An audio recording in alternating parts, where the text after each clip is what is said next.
ranking #1 in the Forbes list of the most powerful people in 2018. Xi Jinping is the man who ruled the country with the largest population. Over a decade in power, he has made China one of the strongest countries in the world economically and politically. Xi Jinping was born on June 15, 1953, Shanxi Province, China. Born to a Chinese communist veteran, Xi's life has revolved around politics since a young age. From merely a member of the Chinese Communist Party, which is the sole ruling party in China, to becoming its general secretary to the President of the People's Republic of China, Xi's walk to the power has been a remarkable journey. To learn more about Xi Jinping's life and the journey of presidents from their inauguration to retirement, check out Commander-in-Chief Chronicles. Be sure to hit the subscribe button to stay up to date with all of our latest videos. Xi Jinping's father, Xi Zhongzhen, was a comrade in arms of Mao Zedong and served as the deputy prime minister of China for some time. However, he started criticizing the party and the government in the later years. During the Cultural Revolution that took place from 1966 to 1976, Xi's father purged and was out of favor with the government. Due to his father's actions and the imprisonment in 1968, Xi was exiled to the countryside, rural Shanxi Province, in 1969.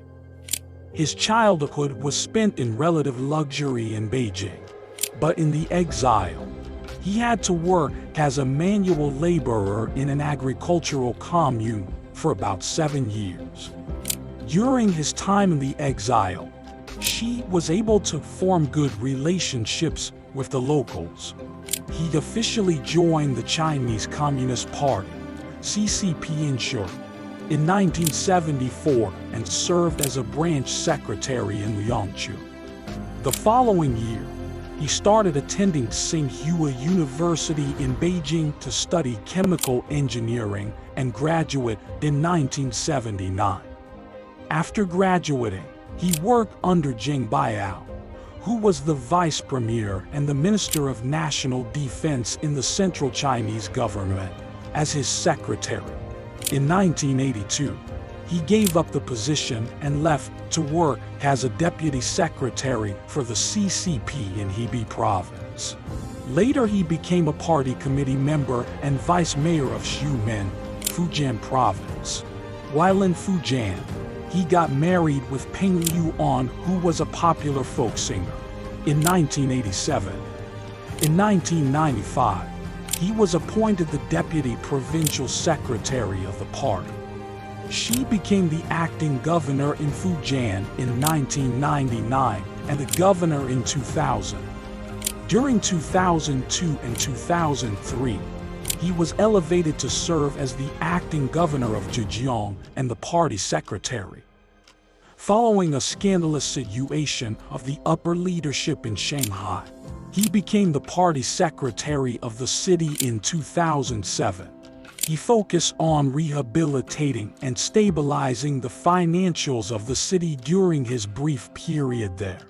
In October in the same year, Xi was selected to become one of the members of the 9-member standing committee of the party's political bureau, which is the highest ruling body of CCP. He was listed a likely successor of Hu Jintao, the general secretary of the CCP and the president of China at the time. In March 2008, he was elected the vice president of China.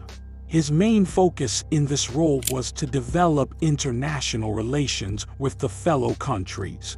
In October 2010, Xi was named the vice chairman of the Central Military Commission, CMC in short. This post is considered a major milestone of becoming the president.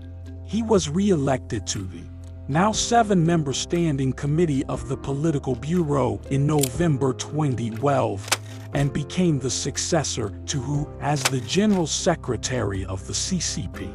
Later, He was given the post of the chairman of the CMC by Hu.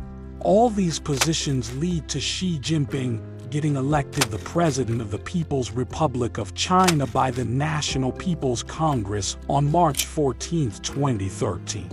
One of Xi's initiative actions as the president was to conduct a nationwide anti-corruption campaign. This led to the removal of a large number of corrupted officials of both high and low ranks. Xi focused on increasing the strong international affairs and claiming the domination over almost all of the South China Sea. China focused on initiating joint trade and development projects with countries in Europe and both East and Central Asia. The success of his anti-corruption campaign aided Xi in consolidating his power during his first term in presidency. By 2017, more than millions of corrupt officials were removed, and this included many of Xi's political rivals as well. The CCP gave him the title of core leader in 2016. The title has only been given to influential leaders of the party, including Mao Zedong. Under Xi's administration, many internet restrictions were imposed on China, which included the controlling usage of Google and Facebook. A law was enacted to authorize a 3-year imprisonment for bloggers who shared content which were considered defamatory by the government in 2013. A significant amount of bloggers stopped writing about controversial topics after a seminar conducted by the State Internet Information Department, which instructed to refrain from writing about politics, the CCP, and other similar topics. The NPC, short for National People's Congress, passed some constitutional amendments which included removing the term limits for the president and the vice president in 2018. In the same year, Xi Jinping was appointed the president of China for the second time. There were no term limits anymore. The economy of China has seen a remarkable growth under Xi's leadership. Xi's economical strategies include supporting both state-owned enterprises and the private sector enterprises. These lead to making it easier for banks to issue mortgages, improving the national currency's presence in the global market, as well as increasing the foreign participation in the market. Xi's foreign policies focused on improving foreign affairs and more security issues. China has promoted strengthening the power in Asian countries, encouraging uniting and creating a way together through Asia. Under Xi's administration, China has taken a number of steps in strengthening China's economy and security, starting with cutting back lending to African countries in fear of those countries not being able to repay the debts, to improving the relationship with other countries like Russia, North Korea, and Middle East countries. Xi has worked for the strength of China's presence in the international economy and world politics. But there has been issues regarding some of the countries as well. Under Xi, China's relationship with some countries like India and Japan has seen a downfall, with severe and small clashes between India and China in the borders, and China's dispute over the Senkaku Islands with Japan. Xi has changed the country's previous approach towards the Middle East countries by developing closer relationships with Iran and Saudi Arabia.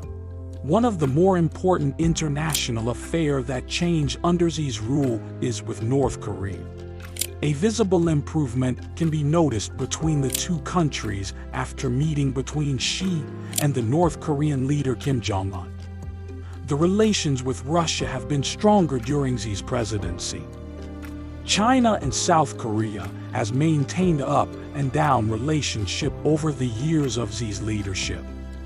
As the paramount leader of China, Xi has made numerous international trips to many internationally important countries such as Russia, some countries in Western Europe, India, and United States of America.